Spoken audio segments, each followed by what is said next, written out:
L'insoumis déprime. Voici déjà novembre et les premiers frimas. Les feuillaises se ramassent à l'appel et les réformes libérales de Macron passent presque comme lettre à la poste malgré les appels à la résistance lancés par l'ancien candidat à la présidentielle aux 7 millions d'électeurs. Les cortèges n'ont pas grossi entre République et Nation. En dépit des charges de la jeune garde des députés insoumis, l'opinion ne cesse pas insurgée contre le coup d'État social. Et nonobstant le rabotage des APL et la réforme universitaire, les étudiants n'ont pas levé les yeux de leur smartphone. Mélenchon a perdu Paris du port de Marseille, il n'a pas fait reculer Macron. Le voilà de nouveau ronchon. Gloops Mélenchon qui avait promis des milliers de casseroles et 1 million de sans-culottes sur les Champs-Élysées avale feutre noir. Par petits morceaux. Sur blog, il a d'abord mis en cause la capacité de mobilisation des syndicats devant lesquels il avait sournoisement fait mine de s'effacer lors de discours du 23 septembre. Dans sa note de blog du 16 octobre, il écrit « Nous avons passé la main de la conduite du combat pour faciliter déroulement et surtout élargissement. La suite a été bien décevante. Car de ce leadership, que sortit fort peu.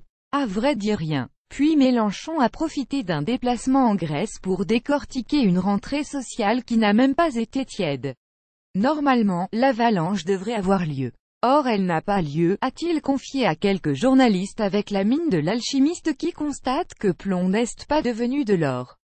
À l'entendre, le fiasco serait presque incompréhensible. Nous étions le dernier pays de toute l'Europe qui avait un mécanisme de résistance sociale tel que le dur de la réforme libérale qui est passé sur l'Angleterre, l'Allemagne, l'Espagne, et même le Portugal et l'Italie, n'avait pas atteint la France.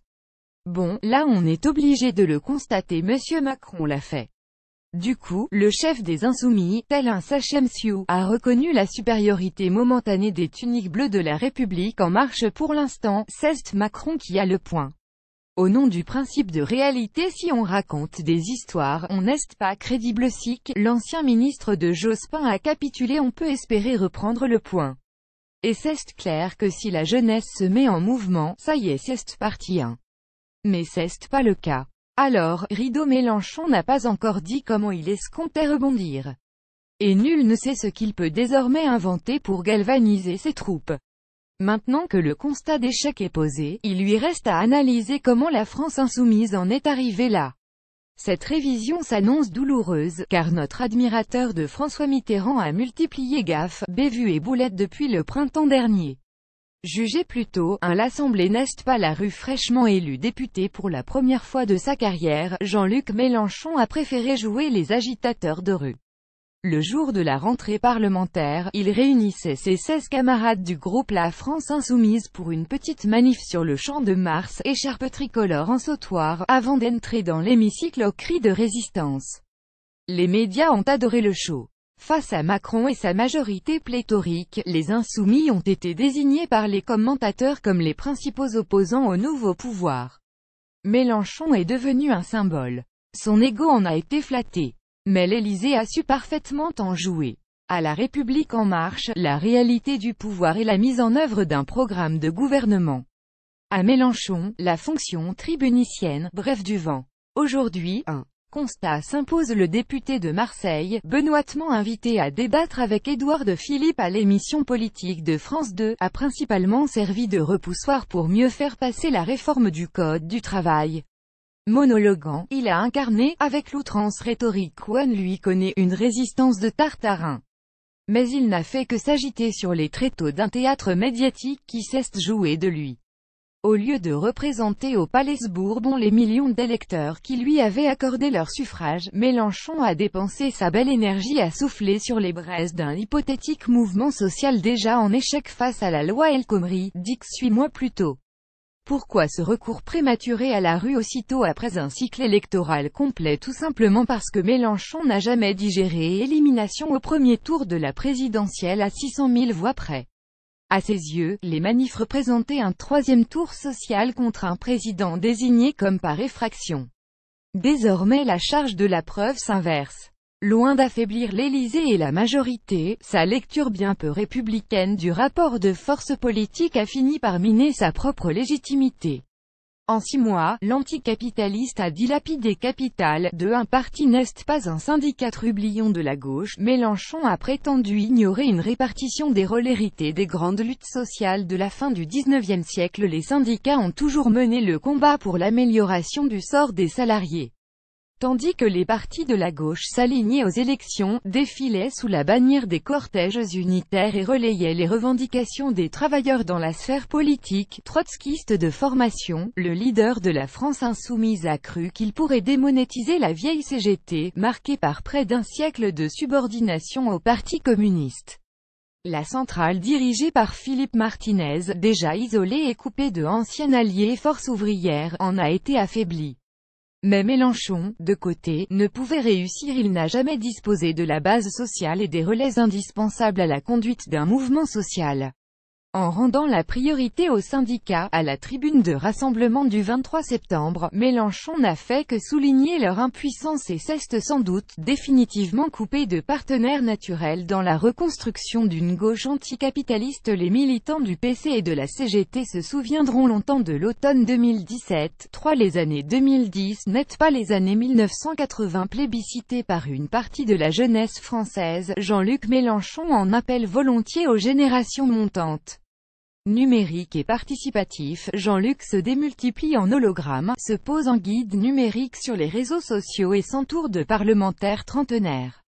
Patatras à 66 ans, il vient surtout de démontrer qu'il appartient à une génération de baby-boomers dont les références datent cruellement. N'est-ce pas tonton qui veut le Parti socialiste des années Mitterrand, a su s'appuyer, non sans cynisme, sur la génération morale antiraciste et les manifestations lycéennes et étudiantes pour faire barrage au Front National et repousser la droite. Ancien compagnon de Julien Drey, le Talleyrand de la mobilisation juvénile, Mélenchon rêvait de refaire le coup face à Macron. Mais ce qui reste de l'UNEF ne s'est pas laissé faire. À l'évidence, les étudiants de la génération milléniale n'ont pas le même imaginaire que les natifs des années 1970, encore sous le charme de mai 68, la dernière poussée de fièvre des moins de 26 ans remonte à la lutte victorieuse contre le contrat de première embauche proposé par le Premier ministre Dominique de Villepin en 2006. Quant au dernier mouvement d'ampleur contre une réforme sociale, il date de 1995. Malgré des cortèges monstres et une paralysie du pays, les mesures d'économie du plan Juppé réformant les retraites et la Sécu avaient été adoptées. Bref, les temps changent.